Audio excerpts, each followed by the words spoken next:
संसारी प्राणी जब संसार में रहता है तो वो अपने को कब अच्छा महसूस करता है?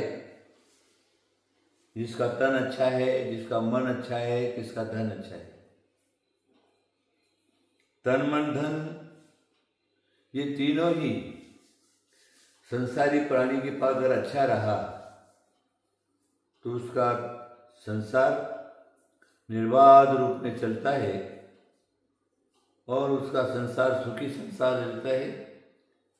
किसी प्रकार की कोई आड़ी अड़चन, रोग शोक आदि वादी नहीं होती। सबसे पहले तन सुखी होना, उसके बाद मन सुखी होना, उसके बाद धन सुखी होना, तीनों की परम आवश्यकता है। अगर एक की भी कमी रही तो विकल्प रहेंगे और अनेक प्रकार का जो है वो परिणाम खराब रह करके दुख का अनुभव करता है। तन सुखी रहने के लिए मैंने कई बार आपको बताया है। उसके बाद दूसरा नंबर आता है धन का। धन है अगर हमारे पास तो सब जगह उसकी कीमत है। धनवान को सब कोई पूछता है। एक बार मैंने आपको बताया था, जिनको नहीं भूख उन्हें तो हम जिमाते हैं, भूखे हमारे द्वार से भूखे ही चले जाते हैं। अगर कोई धनवान आ गया है, प्रभाववान आ गया है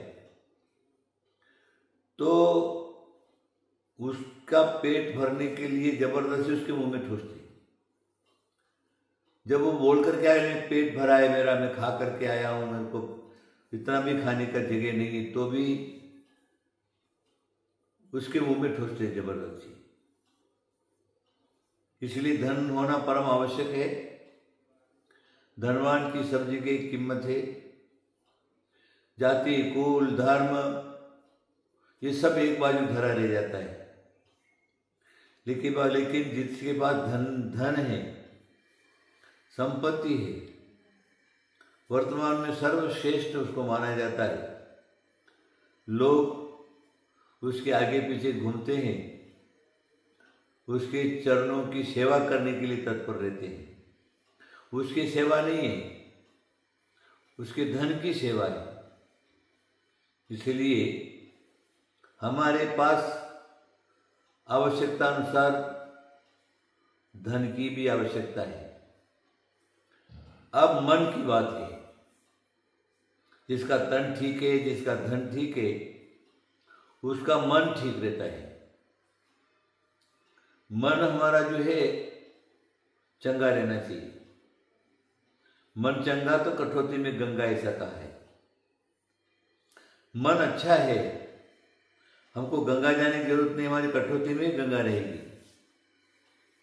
और मन अच्छा नहीं है तो तुम कहीं पर भी जाओ, वो व्यक्ति बेचैन रहता है, टेंशन में आता है।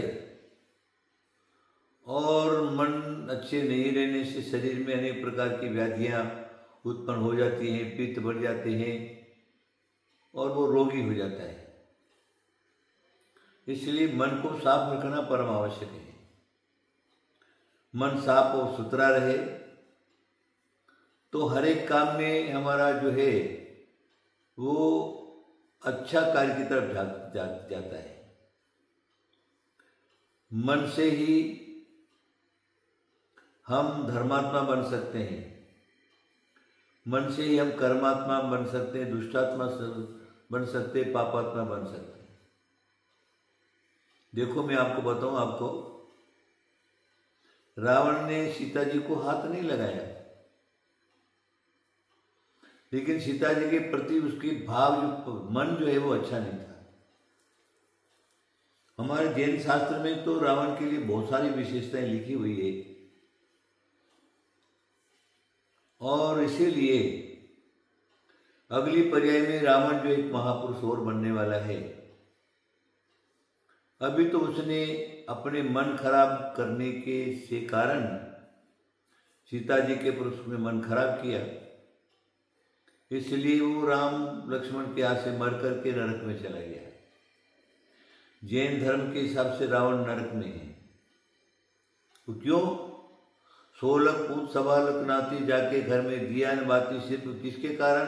अपने मन को हठाग्रह में लगा दिया, एक जिद में लगा दिया, और जो करूँगा सो मैं ही करूँगा, सब कुछ हूँ तो मैं ही हूँ। ये पृथ्वी पर सारी पृथ्वी मेरी है, वो सारी पृथ्वी में पैदा होने वाले पदार्थ हैं वो सारे के सारे मेरे हैं। इस प्रकार उसने अपने अंदर घर बना लिया और वो सीता जी को उठा करके ले गया। लेकिन सीता जी के प्रति उसने भाव खराब किए। सीता जी तो महासती थी। 16 सतियों में प्रथम नाम महासती सीता का आता है। उनकी बराबरी कोई नहीं कर सकता। तो सीता जी के बारे में तो कुछ कहना ही नहीं। उनके तो मन एक साफ सुथरा और स्वच्छ था, चाहे वो राम जी के पास रही, चाहे अयोध्या में रही और चाहे लंका में रही, उनका मन जो है साफ सुथरा रहा। लेकिन रावण ने उनके प्रति जो मन खराब किया, अपना भाव खराब किया, उसी के कारण आज रावण नाम को कोई व्यक्ति नहीं मिलता। अपनी संतान का नाम भी कोई रावण नहीं रखता। कहने का आप लोग सब समझ गए होंगे। अपने भावों को ठीक बनाओ, अपने मन को ठीक रखो। हमारा मन जो है दुष्प्रवृत्ति में नहीं जाए, खोटे कार्यों में नहीं जाए, पाप कार्यों में नहीं जाए, और मन को अहिंसा की तरफ बढ़ावे, सत्य की तरफ बढ़ावे, चोरी की तरफ बढ़ावे, ब्रह्मचर्य की तरफ बढ़ावे, अपरिग्रहवाद की तरफ बढ़ावे, तो हम मनुष्य पाने के बाद सुखी हो सकते हैं। सुखी होने का उपाय एक मात्र है, तो यही उपाय है, हम किसी के प्रति मन खराब नहीं करें, अपने मन को कंट्रोल में उसके पर लगाम रखें। देखिए, भारत में अनेक साधु संत, परंपरा, पंथ परंपरा, धर्म परंपरा सारा का सारा है। दिगंबर जैन परंपरा में आप देखिए, करीब करीब सभी दिगंबर साधु रहते। दिगंबर साधु नंगे नंगे, कुछ भी नहीं उनके पीछे। क्यों? कि उन्होंने अपने मन को कंट्रोल कर लिया, इंद्रियों के ऊपर विजय कर लिया। इसलिए किसी प्रकार की बहन, बेटी, बहुएं कैसी सुंदर से सुंदर कोई भी सामने आवे तो उनका मन उनको देकर के खराब नहीं होता। उनका मन जो है उनको देख करके बहन, बेटी और माता क्या तरह वो अपना उनके अंदर भावना करते हैं, मन बनाते हैं। इसलिए उनको पाप बंद कभी नहीं होता। कहने का आशय ये है, मेरा इतना ही कहना है, आप मन को स्वस्थ रखिए, कंट्रोल रखिए, अपने वश में रखिए। उसको घोड़े की तरह मत भागने दीजिए। मन तो आप देखिए, मन तो कभी किसी के कंट्रोल में रहा नहीं। एक क्षण में कहाँ है तो एक क्षण में कहाँ है तो एक क्षण में कहाँ है। और जिसने हमारे यहाँ उसको मनोयोग कहा है, जिसने मन को अपने अंदर समृद्ध कर दिया है। जैसे कछुआ होता है ना, कछुआ एक सिर और 4 पांव रहते। जब उसने देखा कि सामने से कोई अटैक आ रहा है तो पत्थर की तरह सिर को भी अंदर घुसा लेता है, पांव को भी अंदर रख लेता है, कंट्रोल कर देता है। इसलिए कोई उसको मारने में समर्थ नहीं होता।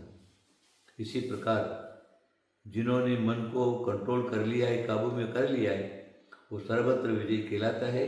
आप अपने मन को कंट्रोल करिए। आशीर्वाद, आशीर्वाद, आशीर्वाद।